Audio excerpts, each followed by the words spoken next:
هر څومره لویه ګناه چې انسان کړي الله تبارک وتعالی ورته څه کوي؟ معاف کوي. یو ورځ حضرت عمر رضی الله تعالی عنہ مسجد نبوي ته داخل شو. نو چې څنګه مسجد نبوي ته راغی نبی علیه الصلاة والسلام چې ورته وکتل نو د عمر رضی الله تعالی عنہ په مخ باندې د جړه اثر و. نبی علیه الصلاة والسلام ورته فرمایل عمر ولې خفه یې؟ ولې خفه یې؟ جاړې ولې؟ د الله پاک پیغمبره د جومات ته چې رادننه کېدم په دې دروازه کې یو نوجوان ناست دی او داسې جاړي چې د هغه جړه زه وجړولم، داسې زار او قطار سره جاړي چې د هغه جړه زه وجړولم. نبی علیه الصلاة والسلام ورته وفرمایل ښه عمره دا هلک را داخل کړه چې ولې جاړي، زه خو دې تپوس وکړم که نه. نو دا هلک چې را داخل شو نبی علیه الصلاة والسلام ورته وفرمایل وی نوجوانه ولې جاړي، ولې خفه یې، په څه باندې؟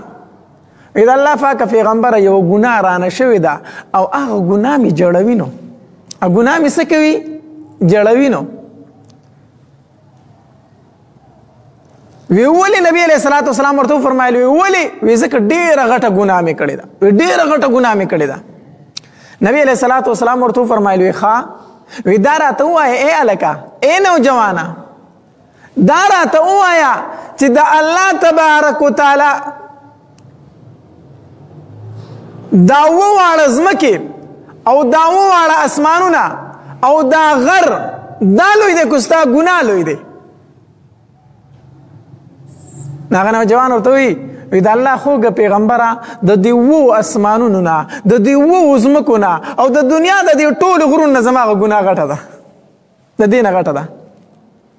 ښه نبی علیه الصلاة والسلام ورته وفرمیل بیا راته دا ووایه که نه چې د الله تبارک وتعالی کرسي لویه ده که ستا دا ګناه لوی دی چې ته پې دومره خپه یې؟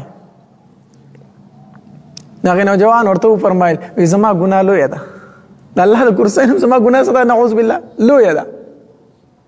بیا ورته نبی علیه الصلاة والسلام وفرمایل وی نوجوانه دا راته ووایه چې د الله عرش لوی دی که ستا دا ګناه لویه ده؟ نوجوان ورته وی زما ګناه لویه ده، زما ګناه لویه ده، ما ډېره غټه ګناه کړې که نه. بیا ورته نبی علیه الصلاة والسلام فرمایل وی هلکه دا راته ووایه چې د الله تبارک وتعالی ذات لوی دی که ستا ګناه لویه ده؟ وی د الله ذات لوی دی. د الله پیغمبره د الله ذات څه دی؟ لوی دی، د الله ذات لوی دی.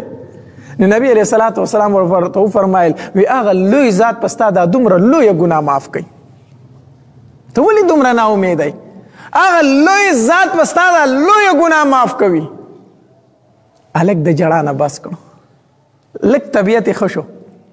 نبی علیه السلام ښه دا دومره غټه ګناه به م الله معاف کوي؟ او الله تبارک وتعالی به درته دا معاف کړي. خو ای هلکه دا خو راته ووایه چې دا ګناه دې څه کړې ده؟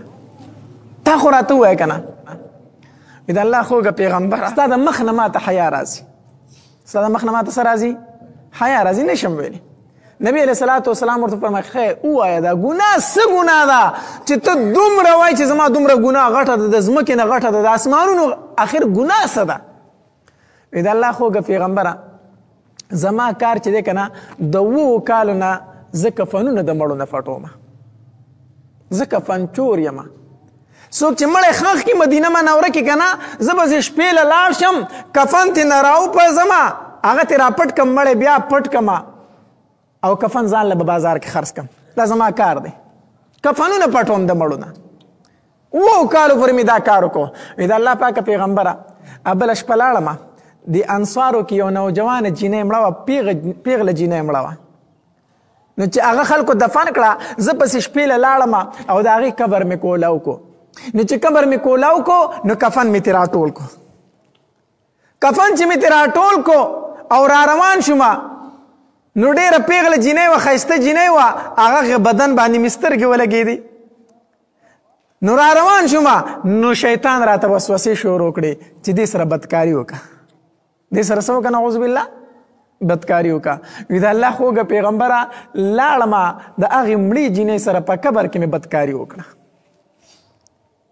دا مې وکړو او چې دا مې وکړو وی چې را روان شومه نو هغې جینۍ راته اواز وکړو، هغې مړې جینۍ راته د قبر نه اواز وکړو چې ای ظالمه ای فاسقه د الله نه هم نه یېرېږې، د الله نم تعالی یاره نه درځي خلک خو دې نه نزا نو د الله نم تعالی یاره نه درځي چې زه دې د مړو په ډله کې بې حجابه کړم او زه به د قیامت ورځ د الله په دربار کې چې پاسم نو زه به په حالت د جنابت کې ما په ما خو دې غسل واړم دا تاسو وکړه ظالمه د الله نه یېرېږي چې داسې کارونه کوي د الله پیغمبره اوس یېرېږم چې ما به الله معاف کړي دا د کولو ګناه وه روایتو کې راځي نبی علیه الصلاة والسلام دا مخ مبارک د غصې نه سور شوی او چې دا کیسه کوله دا مخ مبارک د غصې نه سور شو او چې دا کیسه خلاصه کړه نبی علیه السلام پې ګزار یې پې وکړو وی پاسه بدبخته زما د خوا نه پاسه بدبخته تاله د مړي نه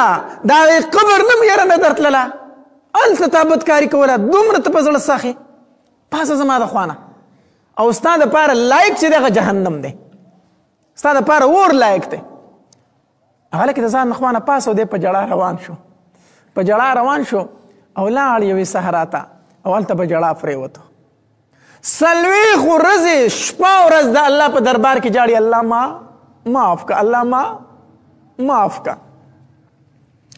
په دې 40 ورځ باندې دعا غواړي وی الله کو چېرته زما د دعا تا معاف کړي که نه نو نبی علیه الصلاة والسلام او صحابه کرام پې خبر که زما په دې توبه باندې خبر که چې ما دغه توبه قبوله کړې ده چې زما نه لږ نفرت کم شي او الله کو زما توبه نه قبلوي که نه زما توبه نه قبلوي نو د اسمان نه اور راولېږه او ما پې وسېځه خو د اور په جهنم مې مسېځه الله چې څه سزا راکوي هغه په دنیا کې راکړه ما په اور وسېځه خو د جهنم د اور نه مې خلاص که الله دا دعا یې وغوښتله چې دا دعا وغوښته دې کې جبري علیه الصلاة والسلام راغی نبي علیه الصلاة والسلام لره دا الله محبوبه الله تبارک وتعالی راولېږلم زه در باندې هم سلام کوم او الله تبارک وتعالی در باندې هم سلام کوي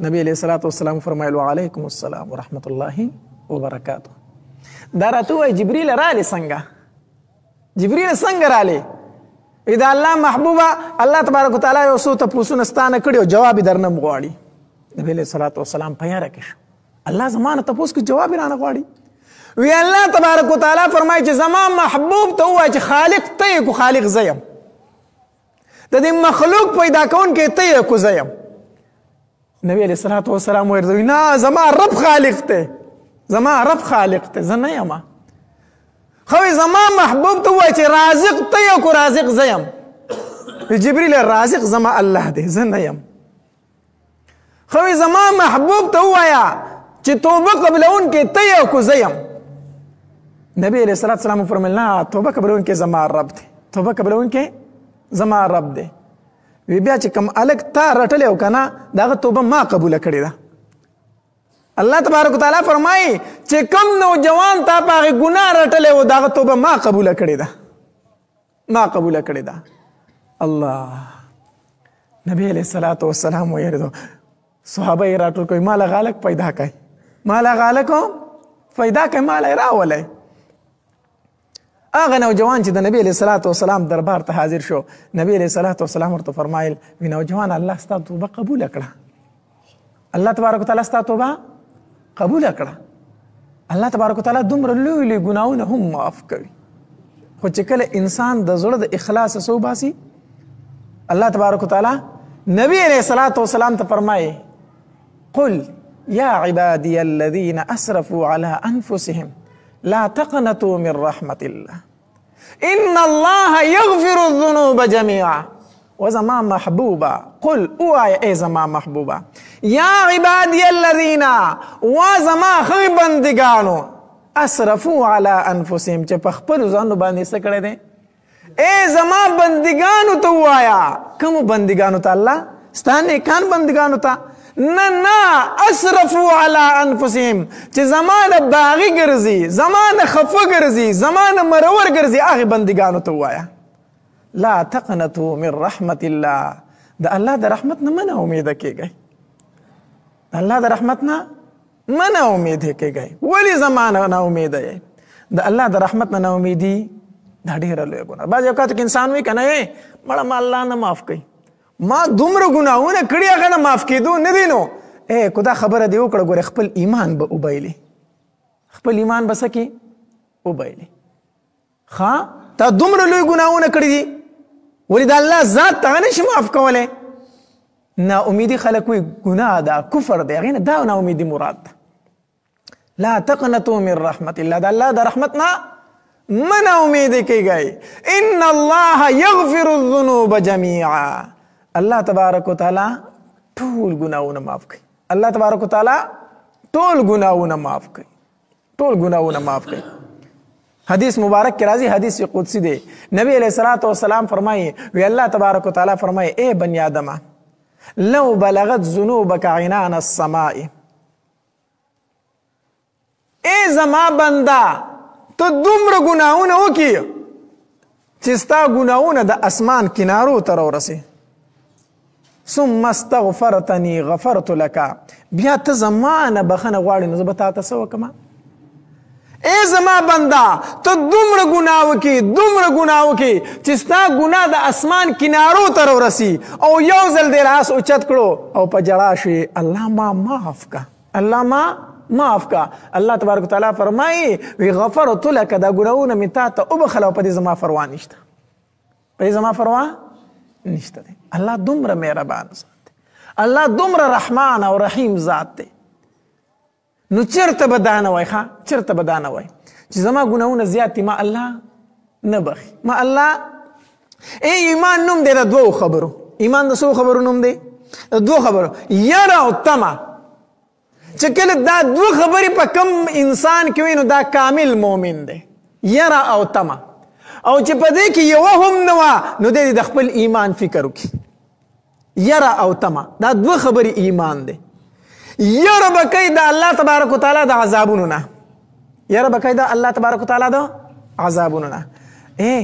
الله چرته ما ته عذاب رانه کړي، الله تبارک وتعالی ډېر لوی ذات دی، زما د احمد ګوډ عبادت په هغه قبول کړي. دا یره به ساتي، ګورې د الله د عذابونو نه به څه کېږي؟ یریږي. او تم به هم ساتي چې نه زما رب ډېر مهربانه ذات دی، زما رب ډېر رحمان رحیم ذات دی، ډېر کریم ذات دی، ما به الله معاف کوي. نا امیدي به نه کوي، نه به بالکل بې یرې کېږي چې هیڅ نشته دی، او نه به بالکل نا امیده کېږي. دې ته څه ویلی شي؟ ایمان ویلی شي. ایمان مجموعه د دې دوو خبرو. نو غرض مې دا کوم چې الله تبارک وتعالی په دربار کې نا امیدي نه ده پکار. هر څومره ګناهونه چې د انسان نه شوي دي، هر څومره ګناهونه دي شوي دی دې راشي او د الله په دربار کې د لاس اوچت کړي، الله ما معاف کا، الله ما معاف کا. حدیث مبارک کې راځي توبه ایستون کې د ګناه نه داسې دی ګویا چې د اړو ګناه کړې نه ده، ګویا چې اړو ګناه یې کړې نه ده. داسې نه الله تبارک وتعالی فرمایي دا ګناه مې ورته معاف کو، خیر دی سات په سات په ورته یادو. نه، الله فرمایي دا ګناه دې د سره کړې نه ده، مړه ما داسې معاف کړې.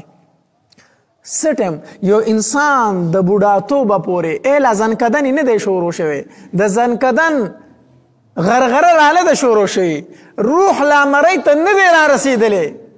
دی څه وایي؟ دی څه وایي؟ دی وایي الله په خپلو کړو باندې ستومانه، الله ما ته زما ګناهونه معاف کا. چې لا ځنکدن شروع شوی نه دی او د مخکې نه دا وي الله په خپلو کړو باندې ستومانه یم، الله ما معاف کا. الله فرمایي بنده معاف مې کړې، بنده معاف مې کړې. دا 80 کاله، دا 80 کاله، دا 100 کاله چې په ګناهونو کې تېر کړي دا درته نه یادوم چې اوس راځي ما ته توبه وباسي، دا درته نه یادوم. نه فیغور درته نه در کومه، ما داسې معاف کړی ګویا چې تا دا ګناه د سره کړې نه ده.